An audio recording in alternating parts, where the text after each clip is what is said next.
फिल्मी सास। पूर्णिमा की सास विनीता जी को हिंदी फिल्में देखने का बहुत शौक था। वो पूरा दिन बैठकर हिंदी फिल्में देखती रहती थी और फिल्मों को ही अपनी जिंदगी का सच मानती थी। फिल्में देखते देखते विनीता जी को फिल्मों के डायलॉग बोलने की भी अच्छी खासी आदत पड़ गई थी और इसके साथ वो अपनी बहू पूर्णिमा को परेशान करने का कोई भी मौका पीछे नहीं छोड़ती थी। मम्मी जी, वो पंडित जी के लिए मैंने खीर बनाकर किचन में रख दी है, अलग से निकाल कर रखी है, बस 2 मिनट में आती हूँ मैं। अच्छा ठीक है, जाओ तुम अपना काम कर लो। विनीता जी चुपचाप रसोई में जाती है और पंडित जी वाली खीर में बहुत सारी चीनी डालकर बाहर आ जाती है। जब पंडित जी खाना खाने आते हैं, अरे यह क्या बहू रानी, लगता है चीनी का पूरा डिब्बा हमारे ही खीर में डाल दिया है। नहीं पंडित जी, आपको कोई गलतफहमी हुई है। मैंने तो आपकी कम चीनी वाली खीर अलग से निकाल कर रखी थी और चीनी उसमें बहुत कम डाली थी। अरे बहू, ठीक से याद करो, हो सकता है तुम काम में भूल गई हो। मम्मी जी, मुझे अच्छी तरह याद है। जरूर किसी ने तो गड़बड़ की है खीर में। मैंने तो खीर बिल्कुल ठीक से बनाकर रखी थी। वैसे तो हम पता कर लेते, लेकिन वो क्या है ना, डॉन को पकड़ना मुश्किल ही नहीं नामुमकिन है बहू। क्या मम्मी जी, क्या कहा आपने? अब मेरे कहने का मतलब है कि ये काम जिसने भी किया है उसको पकड़ना बहुत मुश्किल है। मम्मी जी, जो भी हुआ बहुत गलत हुआ। पंडित जी क्या सोच रहे होंगे मेरे बारे में? मैंने कितने प्यार से उनके लिए खाना बनाया था। बड़े बड़े शहरों में ऐसी छोटी छोटी बातें होती रहती है बहू, इतनी भी परवाह नहीं करनी चाहिए। मम्मी जी, आप कैसी बात कर रही हैं? आप भी तो चाहती थी ना कि पंडित जी ठीक से भोजन करके जाए। अब मुझे इस बात की कोई चिंता नहीं, मैं तो जा रही हूँ फिल्म देखने। बहुत अच्छी पिक्चर आ रही है टीवी पर, अमिताभ बच्चन वाली। मैं तो चली। ये मम्मी जी भी ना सारा दिन फिल्में देखती रहती हैं और फिल्मों की तरह ही बातें करती हैं। मेरे घर के काम में तो रत्ती भर की मदद नहीं करती। शाम को पूर्णिमा का पति और उसके ससुर जी दुकान से लौटकर घर आते हैं। अरे बहू बेटा, जरा एक गिलास पानी तो पिला दो। और तुम्हारी मम्मी जी कहाँ है? क्या बताऊं पापा जी, मम्मी जी तो सुबह से मूवी देखने में बिजी है। कह रही थी अमिताभ बच्चन की पिक्चर आ रही है, बस उसी में लगी हुई है। माँ को भी ना हिंदी फिल्में देखने की इतनी आदत है कि बस पूछो मत, सारा दिन फिल्में देखती रहती है।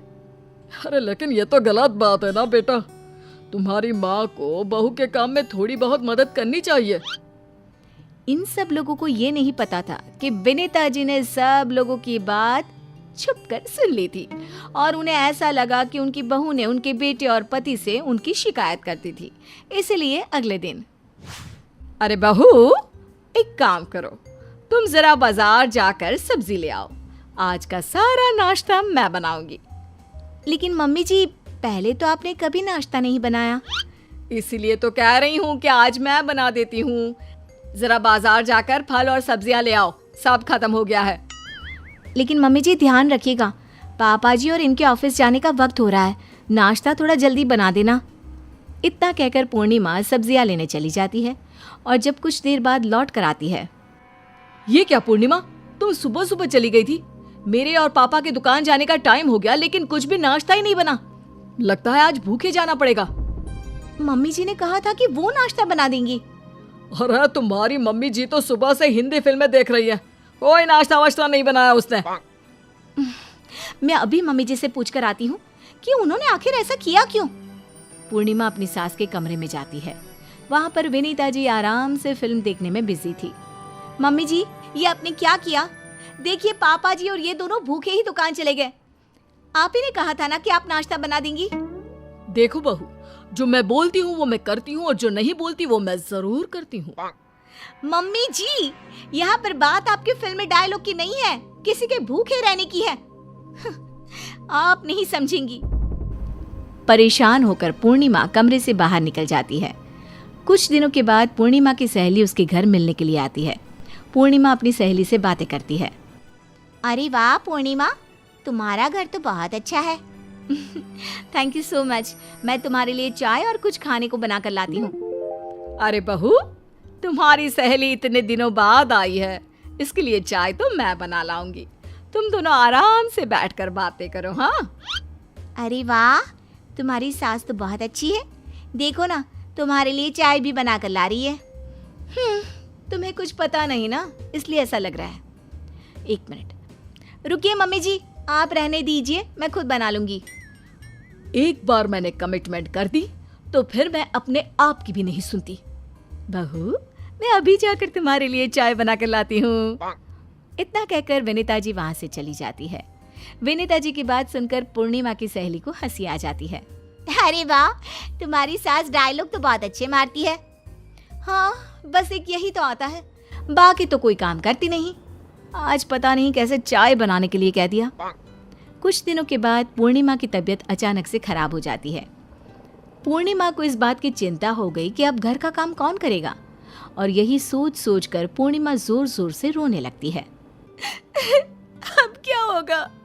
मम्मी जी सारा दिन टीवी देखती रहती है, पापा जी और ये दुकान में बिजी रहते हैं।